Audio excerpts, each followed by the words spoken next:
प्रश्न है, देखिए हम यहां तक पढ़ाए थे, को प्रश्न पढ़ाए थे बताइए जल्दी से। 3 गो।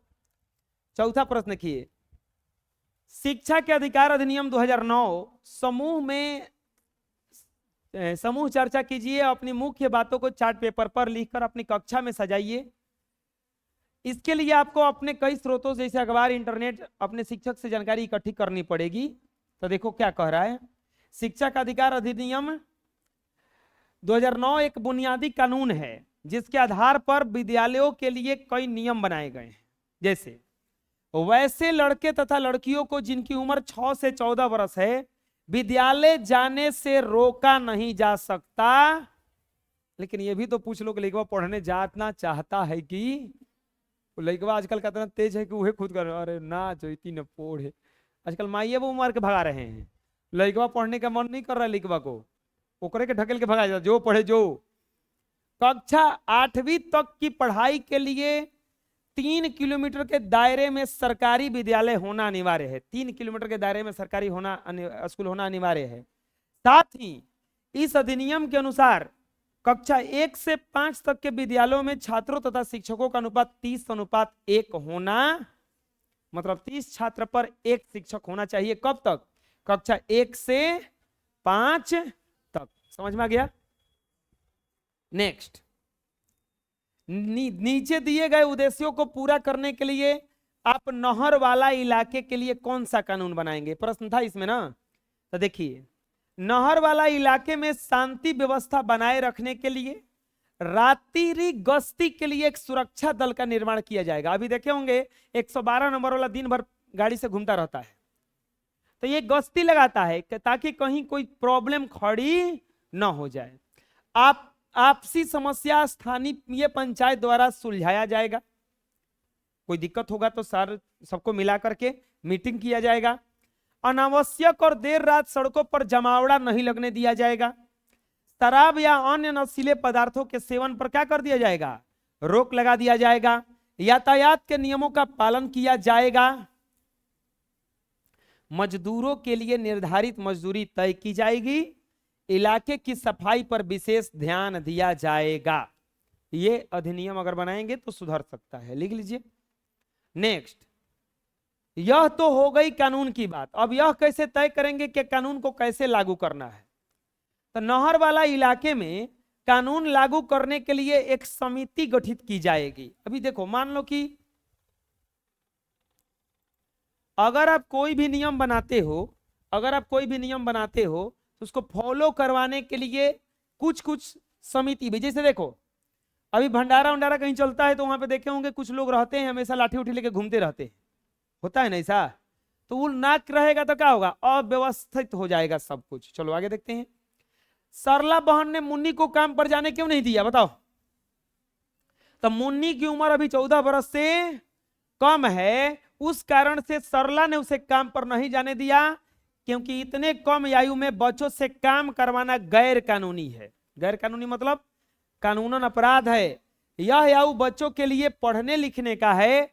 ऐसे बच्चों के लिए स्कूल जाना तथा शिक्षा ग्रहण करना उनका मूलभूत अधिकार है। वो क्यों नहीं जाने दिया? क्योंकि ये गैर कानूनी था। लिख लो। नेक्स्ट, अपने घर के बुजुर्गों से चर्चा कीजिए कि क्या उन्होंने कभी ऐसी घटना देखा है। मैंने बुजुर्गों से चर्चा की और उन्होंने बताया कि उन्होंने छोटे छोटे बच्चों को चाय की दुकान पर, होटल में घरेलू नौकर के रूप में काम करते हुए देखा है। नेक्स्ट, आपके विचार से छोटी उम्र में बच्चों को काम पर क्यों नहीं लगाना चाहिए? तो मेरे विचार से छोटी उम्र के बच्चों को काम पर नहीं लगाना चाहिए क्योंकि यह उम्र उनके पढ़ने लिखने का, खेलने कूदने का है। यदि छोटी उम्र में बच्चों से काम करवाया जाए तो वे हीन भावना से ग्रसित हो जाएंगे तथा उनके व्यक्तित्व का विकास अवरुद्ध हो जाएगा। बताए ना कि बढ़िया से विकसित नहीं हो पाएगा वो लोग। अतः छोटी उम्र में बच्चों को काम पर नहीं लगाना चाहिए। अगला क्वेश्चन है, नीचे दी गई घटनाओं को ध्यान से पढ़ें और शिक्षिका की मदद से इसका पता लगाएं कि इन घटनाओं के शिकार भारतीय संविधान कैसे मदद करता है। जैसे किसी विवाहिता को दहेज के लिए जला देना, दहेज के लिए हत्या करने पर लड़का के पक्ष के लोगों के लिए कठिन सजा का प्रावधान है। ऐसा करने पर दोषी लोगों को कानून के अनुसार जेल की यात्रा भी करनी पड़ती। दहेज कर दी, कुछ भी हो गया तो जेल जाएगा, पूरा परिवार जेल जाता है। 10 वर्ष से कम उम्र के बच्चों को चाय की दुकान पर काम करना, नाबालिग बच्चों से काम कराना कानूनन दृष्टि से अपराध है। सरला बहन ने कही है ना कि अगर ज्यादा दोबारा आया तो तुरंत थाना में रिपोर्ट कर दूंगी, अभी भाग चले। 10 वर्ष के बच्चों को चाय की दुकान पर काम करने से दुकान मालिक को आर्थिक दंड तथा कारावास की सजा भी भुगतनी पड़ सकती। अगर वो कोई कंप्लेन कर दिया ना उस पर बाल विवाह का, बाल मजदूरी का, तो तुरंत ही उसका क्या हो जाएगा, जेल हो जाएगा, जो उसके दुकान पर काम करवा रहा है वो। नेक्स्ट, बिना कारण बताए 24 घंटा के लिए किसी नागरिक को पुलिस चौकी में बंद करना। भारतीय संविधान के अनुसार बिना कारण बताए किसी नागरिक को 24 घंटे से अधिक पुलिस चौकी में बंद नहीं किया जा सकता है। इस नियम का उल्लंघन करने पर दोषी पुलिस वालों के लिए सजा का प्रावधान है। बताए ना कि अगर ऐसा करता है कोई तो उसके लिए सजा भी हो सकता है। किसी भी व्यक्ति को सार्वजनिक स्थान पर जाने के लिए जाति, लिंग और धर्म के आधार पर रोकना। भारतीय संविधान के अनुसार प्रत्येक नागरिक समान है, अतः किसी भी व्यक्ति को जाति, लिंग या धर्म के नाम पर सार्वजनिक स्थान पर जाने से नहीं रोका जा सकता है। ऐसा करने पर दोषी व्यक्तियों के विरुद्ध सख्त सजा का प्रावधान है। अगर ऐसा कोई करता है तो उस दोषी व्यक्ति के बीच को कठिन से कठिन सजा दिया जा सकता है। समझ में आ जाएगा? चलिए लिख लीजिए। नेक्स्ट, सरकार द्वारा किसानों की, देखो अगर सरकार कोई जमीन हड़पता है, जैसे सरकार ऐसे जमीन हड़पता नहीं है, लेकिन होता क्या है देखो बताते हैं। मान लो कि रोड बनवा रहा है और रोड बनवाने के बीच में ही आपका खेत आ गया, हो जाएगा गरीब। हाँ, तो अगर कोई संपत्ति जब्त करता है तो न्यायालय में जा सकता है। चलो लिख लो। नेक्स्ट, संविधान किसे कहते हैं बताओ? तो जिन नियमों एवं कानून के अनुसार देश का शासन व्यवस्था चलता है उन्हीं नियमों कानूनों को क्या कहते हैं? संविधान कहते हैं। लिख लो।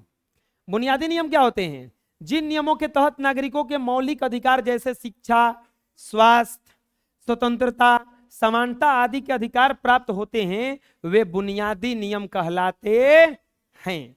समझ में आ जाएगा? लिख लो। नेक्स्ट, किसी भी स्वास्थ्य क्षेत्र में पता लगाइए कि सरकार द्वारा कौन कौन सी बुनियादी सुविधाएं दी जा रही है। चलो बताओ। हम लोगों को पोलियो का ड्रॉप पिया जाता है ना, उसका पैसा नहीं लगता है। छोटा बच्चा जब होता है तो उसको बहुत सारा सुई दिया जाता है, बीसीजी का, डीपीटी का, ये सब, उसका पैसा नहीं लगता है। तो ये सब जो है फ्री में दिया जाता है। तो देखो, स्वास्थ्य केंद्र के माध्यम से सरकार को लोगों को मुफ्त चिकित्सीय परामर्श, जांच, मुफ्त टीकाकरण तथा मुफ्त दवा आदि सुविधाएं प्रदान करता है। लिख लीजिए। अगला प्रश्न है कि आपके विद्यालय में दी जाने वाली सुविधाओं की एक सूची बनाइए। चलो बताओ, विद्यालय में क्या क्या मिलता है? बोलो। पुस्तक मिलता है ना फ्री में। दूसरा चीज क्या मिलता है? साइकिल और पोशाक, ड्रेस का पैसा मिलता है, राशि मिलता है इसके लिए। दोपहर के समय मुफ्त में खाना मिलता है? नहीं मिलता है। अरे तो प्राइवेट स्कूल में पढ़ोगे तो कहां से मिलेगा? ये सरकार का बात है, सरकारी, वो प्राइवेट ही है, मतलब प्राइवेट है। हाँ, दोपहर के समय मुफ्त में क्या मिलता है? खाना मिलता है ना, खिचड़ी। छात्रवृत्ति मिलता है कि नहीं मिलता है?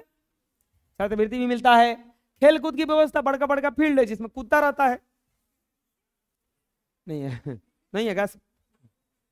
एनसीसी की व्यवस्था, NCC national cadet corps, NCC में ट्रेनिंग दिया जाता है थोड़ा सा बच्चों को, यू ऐसे करके। तो इसी को 8वीं तक निःशुल्क शिक्षा की व्यवस्था, 8वीं का 10वीं तक निःशुल्क शिक्षा रहता है। 8वां तक तो तू लोग सरकारी स्कूल में अगर पढ़ने जाओगे तो 1 रुपया लगता है का? नहीं लगता है। सरकारी में जाओगे तब तो 8वीं तक फ्री शिक्षा मिलता है, ये भी सुविधा है। चलो लिख लो।